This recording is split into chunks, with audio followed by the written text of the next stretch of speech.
Kemenangan bagi kaum muslimin adalah janji Allah yang tidak akan diingkarinya. Kemenangan itu sudah di depan mata dan semakin dekat. Tidak boleh ada sedikit pun keraguan akan datangnya kemenangan besar yang akan menghapus segala kezoliman yang menimpa umat di seluruh dunia.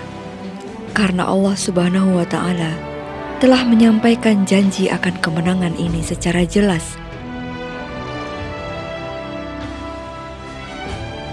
Firman Allah Subhanahu wa Ta'ala dalam surat An-Nur ayat 55, Allah telah berjanji kepada orang-orang yang beriman dan mengerjakan amal-amal soleh di antara kalian bahwa Dia sungguh-sungguh akan menjadikan mereka berkuasa di muka bumi, sebagaimana Dia telah menjadikan orang-orang sebelum mereka berkuasa. Sungguh, Dia akan meneguhkan bagi mereka agama yang telah diridhoinya untuk mereka, dan Dia benar-benar akan menukar keadaan mereka sesudah mereka berada dalam ketakutan menjadi aman sentosa. Mereka tetap menyembahku dengan tiada mempersekutukan aku dengan sesuatu apapun. Siapa saja yang tetap kafir sesudah janji itu, maka mereka itulah orang-orang yang fasik. Tsauban radhiyallahu anhu berkata, Rasulullah sallallahu alaihi wasallam bersabda, sesungguhnya Allah telah mengumpulkan, memperlihatkan bumi kepadaku, sehingga aku melihat bumi mulai dari ujung timur hingga ujung barat, dan umatku kekuasaannya akan meliputi bumi yang telah dikumpulkan, diperlihatkan kepadaku. Rasulullah SAW bersabda, Islam pasti akan mencapai wilayah yang diliputi siang dan malam. Allah tidak akan membiarkan rumah yang megah maupun yang sederhana, melainkan akan memasukkan agama ini ke dalamnya dengan memuliakan orang-orang yang mulia dan menghinakan orang-orang yang hina. Mulia karena Allah memuliakannya dengan Islam, hina karena Allah menghinakannya akibat kekafirannya. Sabda Rasulullah SAW, masa kenabian akan berlangsung di tengah-tengah kalian sesuai dengan kehendak Allah. Kemudian Allah mengangkatnya jika menghendakinya. Lalu datang masa kekhilafahan yang mengikuti manhaj kenabian selama masa yang dikehendaki Allah. Kemudian Allah mengangkatnya jika menghendakinya. Lalu datang masa kekuasaan yang zalim, mulkan a'dhan, selama masa yang dikehendaki Allah.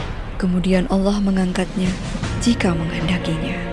Lalu datang masa kekuasaan diktator bengis, mulkan jabarian, selama masa yang dikehendaki Allah. Kemudian Allah mengangkatnya jika menghendakinya. Setelah itu akan datang kembali masa kekhilafahan yang mengikuti manhaj kenabian.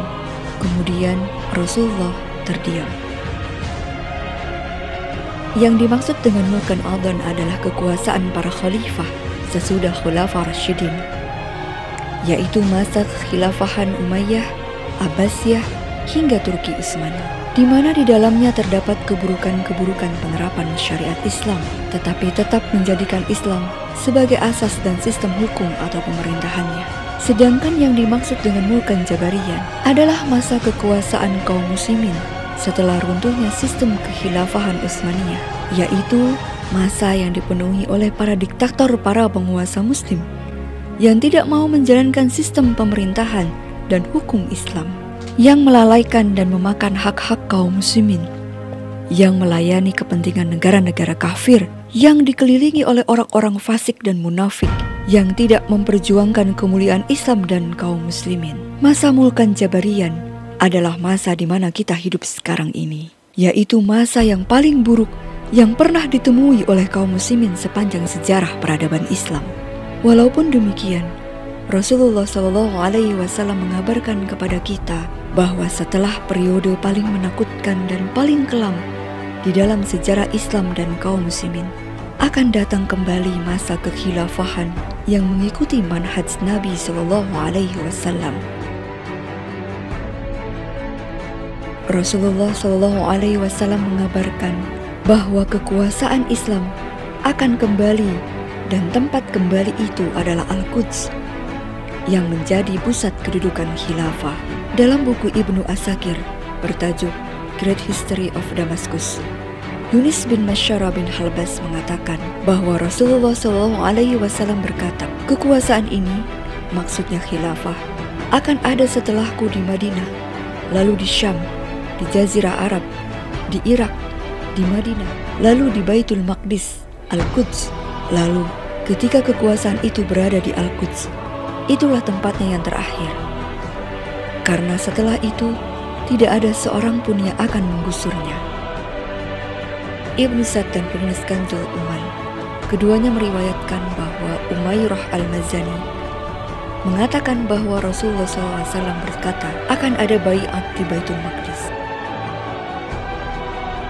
Bukhari, Muslim, dan Imam Ahmad dalam Musnadnya juga meriwayatkan bahwa Nabi SAW berkata, dari umatku akan ada segolongan umat yang berdiri di atas ketetapan Allah.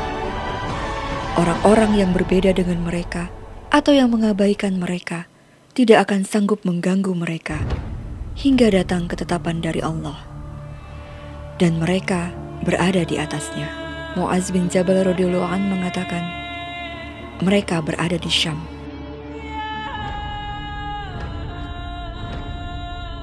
Maha benar Allah dengan firman-Nya. Mereka ingin memadamkan cahaya agama Allah dengan mulut ucapan-ucapan mereka, sementara Allah tetap menyempurnakan cahayanya, meskipun orang-orang kafir membencinya.